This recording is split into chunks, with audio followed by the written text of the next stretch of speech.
Hello everyone, Tilly the Storyteller here.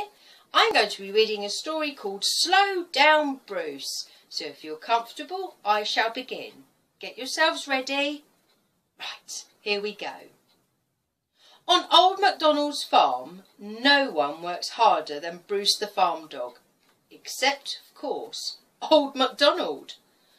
All day long, Bruce dashes around the farm and keeping an eye on everything that goes on. So, when Bruce stayed in his kennel one morning with his head on his paws, everyone began to worry. "It's not like him at all," clucked Henrietta the hen. "He can hardly open his eyes," purred Milly the cat.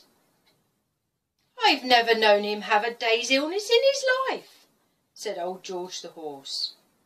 "And I remember him as a pup." Old MacDonald was more worried than any of them. "Just stay there, old boy," he said gently. "I'll get someone to help you." And he hurried off to call the vet. The vet arrived very quickly. She too was very fond of Bruce. She carefully examined him, lifting his paws one by one, and checking every part of him thoroughly. Then she patted the old dog's head and said, "You're like your master. You need to stop dashing around so much and take better care of yourself.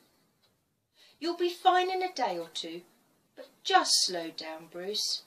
Take it easy for once, please." Bruce nodded his head gratefully and went back to sleep. Now, Mrs. MacDonald had been listening and returned to the farmhouse with a thoughtful look on her face. Bruce did as he was told, and by the end of the week he was as right as rain. It would soon be time to go back to work. When he saw old MacDonald rushing through the yard, hurrying to finish a job, Bruce dashed after him. But Mrs. MacDonald rushed out of the farmhouse and called the farmer. "Husband," she cried, "did you hear what the vet said about Bruce? You must set him a good example. Please be a little more thoughtful." So old MacDonald began to slow down, and so did Bruce. The sheepdog soon felt better for it, and so did old Mr. MacDonald. And Mrs. MacDonald, who had been begging her husband to take it easy for years, felt very happy indeed. The end. Thank you for listening. Bye.